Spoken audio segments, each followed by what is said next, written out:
Good day everyone, I am Jevans Quiobe, your reporter for this video.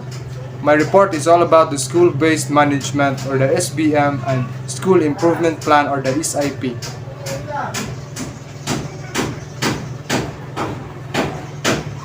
School-based management or SBM. School-based management is the decentralization of decision-making authority to schools. At the school level, school heads, teachers, and students work together with community leaders and local government officials and other stakeholders to improve school performance. So, meaning, it is the devolution of decision-making power to the educational system to raise academic achievement. School administrators, instructors, and students collaborate with members of the local government, business owners, and other stakeholders at the school level.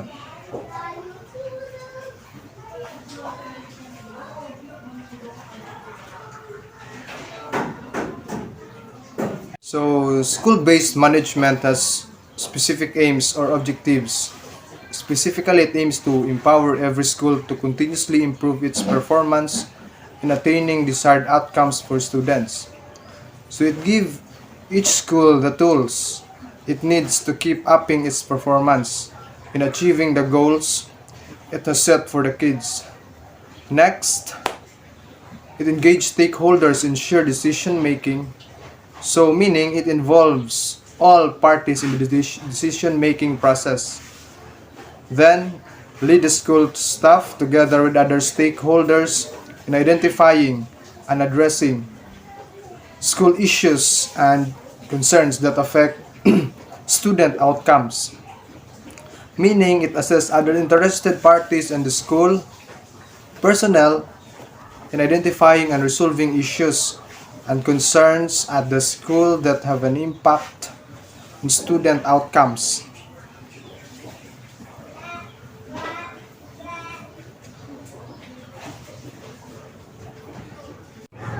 Next is it creates support network of community-based stakeholders that will mobilize social, political, cultural, and economic resources. So, establish a network of stakeholders from the community to help mobilize social, political, cultural, and financial resources. Then lastly, its specific aims it makes stakeholders accountable for school performance and student outcomes, meaning stakeholders are held responsible for student outcomes and school success.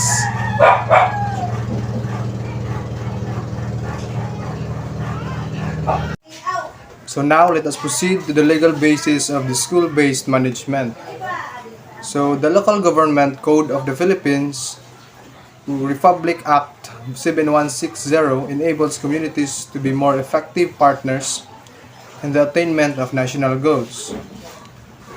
The Medium-Term Philippine Development Plan, MTPDP, 2004 to 2010 requires localized educational management that would enable schools to focus on enhancing initiative, creativity, innovation, and effectiveness.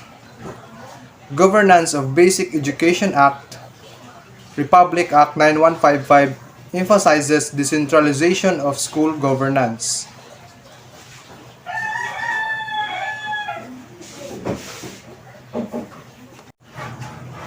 For the continuation of SBM's legal basis, Basic Education Section Reform Agenda or the BESRA provides a package of policy reforms focused on key reforms thrusts or the KRTs.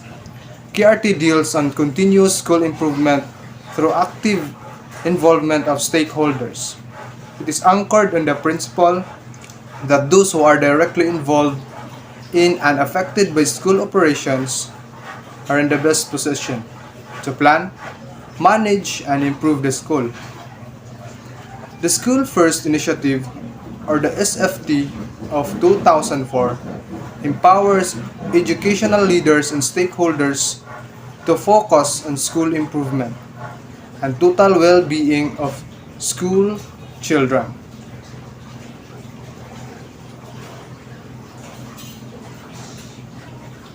At this moment, let us go to the features of the school-based management, or SBM. So SBM is enhanced management of schools.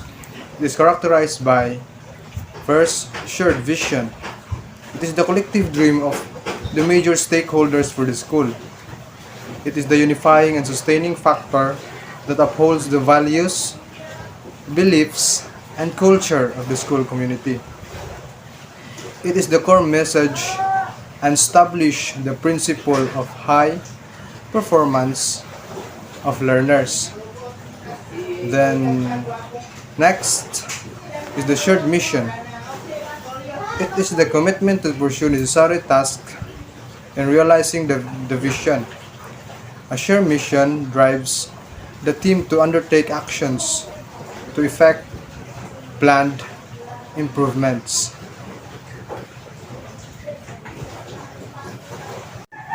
Next is the shared decision making. So it means ownership of decisions by a team of stakeholders. It is an effort to transform conventional school organizations into proactive learning communities. These learning communities are thus empowered to make decisions that would strengthen the teaching and learning processes. Then the fourth one is the collaboration. It is the joint effort of stakeholders in working together toward improving outcomes. The next is the anatomy. So it means stakeholders are free to govern the school as mandated by the Republic Act 9155, subject to a set of implementing rules and regulations of the Department of Education, which other calls this as the decentralization.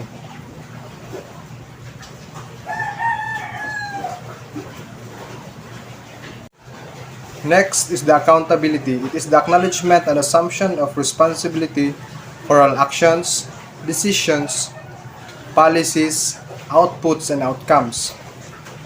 The next is the community ownership or shared governance. So it means the forging of partnership among stakeholders to address the needs and concerns of the school, most especially those that directly affect learners' welfare. Then next is the transparency. So it means an open presentation to stakeholders of school accountabilities such as fiscal and material resources, as well as school records, among others.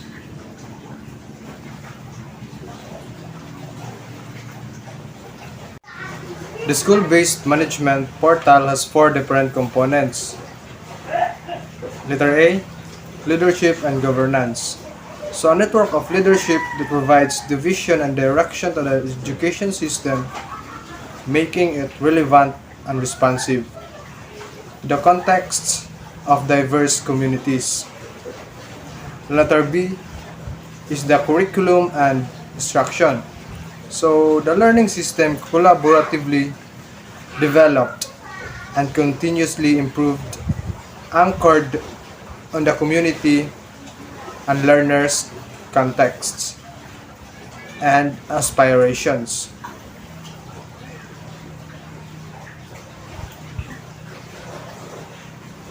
So letter C is the accountability and continuous improvement.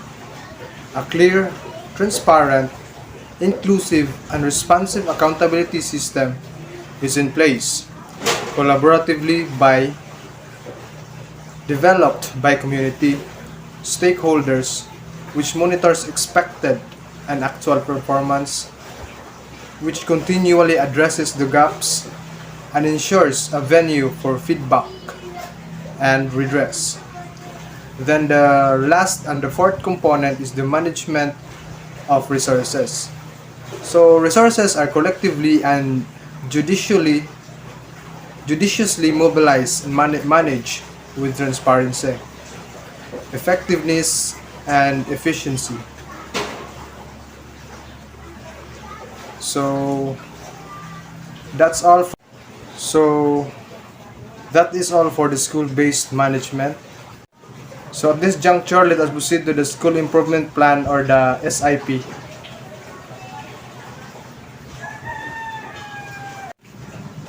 So what is SIP? SIP is a 3-year roadmap of interventions undertaken with the help of the community and other stakeholders.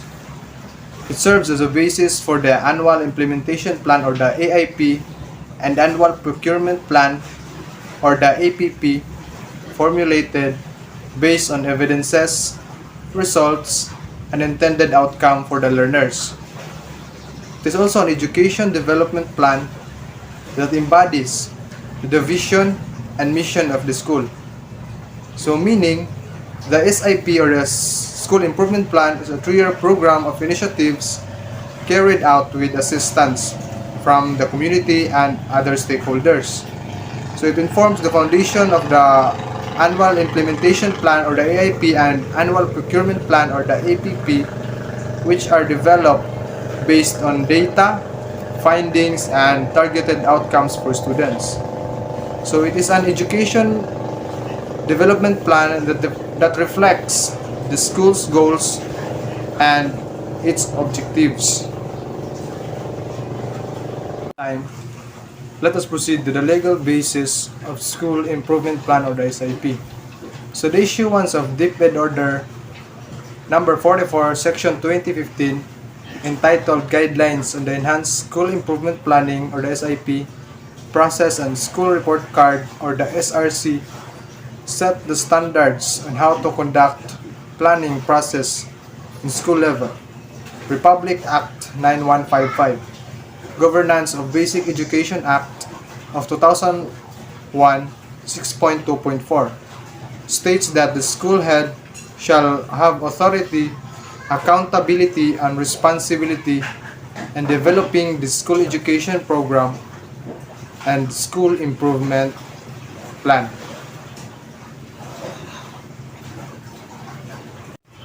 So that's my part about the SIP. My co-group mates will elaborate more about what is school improvement plan.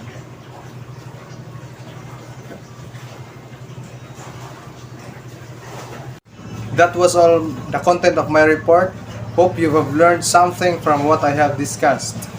Thank you for listening and for watching. Good day.